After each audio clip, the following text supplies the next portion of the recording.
नमस्कार and welcome to Bharat affairs. Recently DRDO की तरफ से solid fuel ducted ramjet missile technology को सक्सेसफुली यहाँ पर टेस्ट कर लिया गया है। आप यहाँ पर देख पाएंगे इसके रिगार्डिंग जो आर्टिकल्स है, और इसके बाद ये भी कहा जा रहा है कि जो SFDR टेक्नोलॉजी है, जिसका यूज डीआरडीओ नेक्स्ट जनरेशन अस्त्र मार्क 3 मिसाइल्स में करने वाली है, जिसकी रेंज बताई जा रही है 350 किलोमीटर की। इवन की इस पर जो PIB है वो भी आर्टिकल पब्लिश कर रहा है कि DRDO carries out successful demonstration of solid fuel ducted ramjet technology. और ये इसलिए इतना खास हो जाता है क्योंकि ये जो SFDR टेक्नोलॉजी है ये गिने चुने कुछ देशों के पास में है, जैसे कि रशिया के पास R77, चाइना के पास में PL-15 और PL-21 है, और अब इंडिया भी इस एलिट मिसाइल कैपेबिलिटी क्लब में शामिल हो चुका है। सो इस वीडियो में बेसिकली डिस्कस करने वाले हैं कि ये जो SFDR टेक्नोलॉजी है ये क्या है, ये किस तरीके से काम करती है, कैसे ये रामजेट टेक्नोलॉजी से अलग है, और क्यों इंडियन फाइटर जेट्स के लिए ये क्रिटिकल बन जाता है। सो बात करते शुरुआत से। एक्चुअली 3 फरवरी के दिन में डीआरडीओ की तरफ से सक्सेसफुली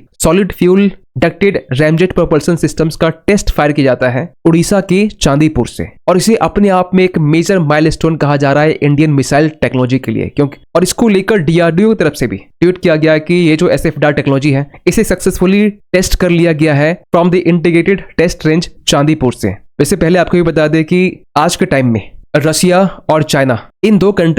दो देशों के पास में ही SFDR टेक्नोलॉजी के मिसाइल्स हैं। अगर रशिया की बात करें तो रशिया के पास में R77 है, चाइना के पास में PL-15 है, PL-21 air to air missiles हैं। अब इस एलिट क्लब में भारत भी शामिल होने वाला है, क्योंकि अब भारत इस टेक्नोलॉजी को अपने आगे आने वाले जो अस्त्र मार्क 3 है इसमें इंटीग्रेट करने वाला है, जिसकी रेंज 350 किलोमीटर बताई जाती है। अगर आपके दिमाग में ये सवाल आ रहा है कि क्या यूएस के पास भी ऐसी टेक्नोलॉजी नहीं है, नहीं, फिलहाल अभी ये एक्सपेरिमेंटल फेज में ही है, जहां US triple threat terminator T3 के नाम से इसे जानते हैं, इस पर काम कर रहा है अपने नेक्स्ट जनरेशन सिस्टम्स के लिए। क्या इसको लेकर फ्रांस भी ये दावा कर रहा है कि हमारे पास में मेटियोर मिसाइल्स हैं जो सेम टेक्नोलॉजी पर बेस्ड है। इसके साथ साथ जो टर्की है, जो इजराइल है, और वो भी इस पर एक लंबे टाइम से काम कर रहे हैं। लेकिन तो सवाल ये निकल के आता है कि ये जो SFDR टेक्नोलॉजी है ये क्या है। ये जानने से पहले ये समझते कि जो अस्त्र मिसाइल प्रोग्राम है ये क्या है, क्योंकि अल्टीमेटली हम लोग अपने जो अस्त्र मार्क 3 मिसाइल्स हैं इसी में इंटीग्रेट करने वाले हैं। जो अस्त्र मार्क 3 है, जिसे गांडीव के नाम से भी जानते हैं हम लोग, आज से 25 साल पहले 2001 के टाइम में अस्त्र मिसाइल प्रोग्राम ये स्टार्ट किया गया था डीआरडीओ तब से। वैसे आज के टाइम में जो अस्त्र मार्क 1 है ये ऑपरेशनल में है, जिसकी रेंज 110 किलोमीटर की है, जिसकी स्पीड 4.5 मैक की है। आप समझ सकते हैं कि ये हाइपरसोनिक के आसपास में, हाइपरसोनिक जिसकी स्पीड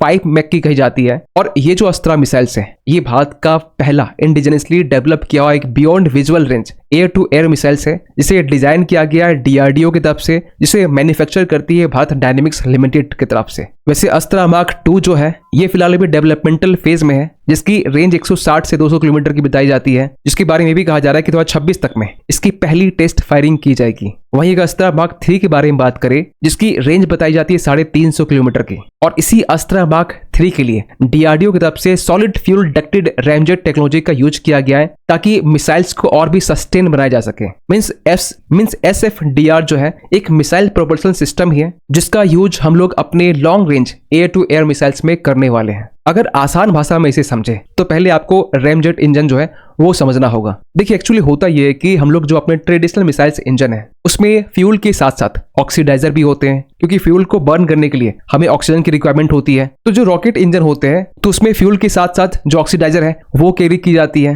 लेकिन इसमें सबसे बड़ी समस्या ये है कि बहुत फास्ट ये बर्न हो जाते हैं। मींस मिसाइल बूस्ट फेज पहुंचने के बाद में इसकी जो फ्यूल है तुरंत ये बर्न होने के कारण जो इसकी रेंज है ये भी शॉर्ट ही रहती है। लेकिन जो रैमजेट इंजन है इसमें ऐसा नहीं है, क्योंकि रैमजेट में जहां हम लोग लिक्विड फ्यूल का यूज करते हैं, फॉर एग्जांपल कि हमारे पास में जो ब्रह्मोस मिसाइल्स हैं, लेकिन फ्यूल को बर्न करने के लिए ऑक्सीडाइजर चाहिए। तो ये जो ऑक्सीडाइजर है ये हम लोग एटमॉस्फेयर से लेते हैं। इससे होता ये है कि मिसाइल्स के जो वेट है ये कम हो जाते हैं, क्योंकि इसे ऑक्सीडाइजर कैरी करना नहीं होता है, एटमॉस्फेयर से ली जाती है। इसका फायदा हमें ये होता है कि जो फ्यूल है ये कॉन्टिन्यूसली बर्न होता है, तो फ्लाइट भी सस्टेन होती है, और जो टारगेट है हम उसे इजिली हिट भी कर सकते हैं, जिससे मिसाइल्स हाई स्पीड के साथ साथ जो डिस्टेंस है वो भी कवर कर पाता है। लेकिन रैमजेट इंजन में लिक्विड फ्यूल का यूज किया जाता है, और जब इसी के जगह में सॉलिड फ्यूल यूज करते हैं तो ये बन जाता है सॉलिड फ्यूल डक्टेड रैमजेट, जहां सॉलिड फ्यूल के तौर पर बोरोन बेस्ड सॉलिड फ्यूल का यूज किया जाता है, जो कि एक्सट्रीमली हाई एनर्जी डेंसिटी रखता है, जो लंबे टाइम तक बर्न भी होता है और हाई टेम्परेचर में भी ये स्टेबल होता है। और पिछले साल जब इंडिया पाकिस्तान के बीच कॉन्फ्लिक्ट हुआ था, जब पाकिस्तान से अपडेट निकल के आ रहे थे कि पाकिस्तान की किराना हिल में रेडियो एक्टिव लीकेज की जो घटना है वो सामने निकल के आ रही है, और उस टाइम इजिप्ट के जो प्लेन है जिसमें बोरोन लोडेड थे ये भी उस टाइम पाकिस्तान में लैंड किए थे। तो SFDR लिक्विड रैमजेट से काफी अलग होता है। ये काफी अलग और कॉम्प्लेक्स भी होता है, जिसमें सॉलिड फ्यूल जो है वो यूनिफॉर्मली बर्न होता है। जो इनकमिंग एयर होते हैं जो ऑक्सीडाइजर के रूप में यूज करते हैं, ये एक परफेक्ट रेशियो में ये मिक्स होते हैं, जिसके कारण जो मिसाइल्स हैं वो सस्टेन तरीके से फ्लाइट भी कर पाती है। साथ ही साथ एक्सट्रीम टेम्परेचर और प्रेशर ये दोनों को भी विथ स्टैंड कर सकता है। और जब DRDO SFDR टेक्नोलॉजी को अस्त्रा मार्क 3 में जब इंटीग्रेट कर लेगी तो ये कुछ इस तरीके से काम करने वाला है कि जब भी हम लोग अपने सुखोई 30 मार्क 1 से जब इस मिसाइल्स को लॉन्च करेंगे तो उसमें कुछ ये होने वाला है कि जो पहला फेज है वो बूस्टर फेज होता है, जो शुरुआत में ही सुपरसोनिक स्पीड में होगी, क्योंकि इस मिसाइल्स का यूज हम लोग फाइटर जेट्स के जरिए करने वाले हैं। तो फाइटर जेट्स के पास में ऑलरेडी अपनी एक स्पीड होगी, तो ये पहले फेज में बूस्टर काम करने वाली है। और जब इस मिसाइल्स को लॉन्च किया जाएगा तो उसके बाद में फेज 2 और फेज 3 ये हमें देखने को मिलेगा, जहां पर इस मिसाइल्स की जो रेंज है मैक्सिमम बताई जा रही है 3.8 मैक की। और अस्त्रा मार्क 3 की एक खास बात यह है कि ये नो एस्केप जोन में भी एंटर कर सकता है। सिंपल भाषा में समझे तो जो फाइटर जेट जिस रडार में वो एंटर नहीं कर सकता है, वहां पर भारत का जो अस्त्रा मार्क 3 है ये दुश्मन की रडार सिस्टम्स को पेनिट्रेट करते हुए ये टारगेट को हिट कर सकता है, क्योंकि अस्त्रा 3 जो मिसाइल्स है ये हाई मैन्यूवर रहने वाला है और हाई एनर्जी को सस्टेन करने के साथ साथ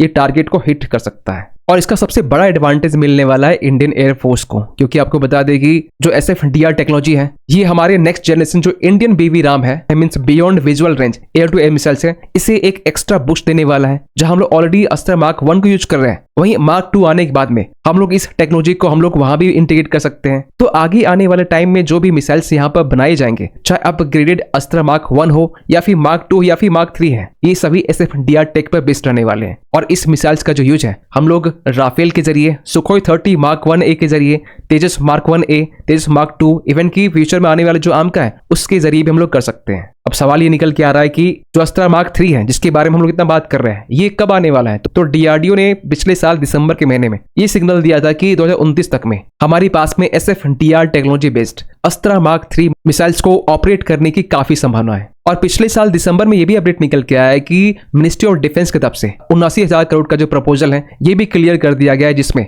200 किलोमीटर से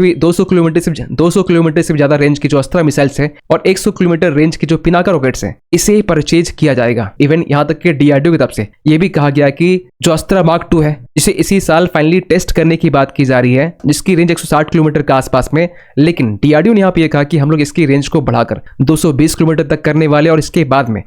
हम लोग इसे प्रोड्यूस करने वाले हैं। और recently अस्त्रा beyond visual range missiles को लेकर ये भी अपडेट निकल के आया कि जो आर्मेनिया है ये भारत के साथ में नेगोशिएट कर रहा है। वैसे पिछले साल ये अपडेट निकल के आ रहे थे कि जो आर्मेनिया है ये भारत का ही जो इंडिजिनस मिसाइल्स है इसे परचेज करने वाला है। ऑलरेडी हम लोग आर्मेनिया को आकाश मिसाइल्स डिलीवर कर चुके हैं, क्योंकि आपको बता दें कि जो आर्मेनिया है उनके पास भी सुखोई 30 है, और ये जो सुखोई 30 है आर्मेनिया ने रसिया से परचेज किया था। और सुखोई 30 में इजिली हम लोग अस्त्रा मार्क 1 का तो यूज करते ही है, तो आर्मेनिया को ये मालूम है कि अस्त्रा मिसाइल प्रोग्राम के जरिए जो अस्त्रा मिसाइल्स को प्रोड्यूस कर रहा है ये आर्मेनिया की सुखोई 30 में इजिली इंटीग्रेट किया जा सकता है। खैर, आपका सोचते पूरे अपडेट को लेकर कमेंट कीजिएगा। मिलते किसी अगले वीडियो में, तब तक के लिए थैंक यू सो मच।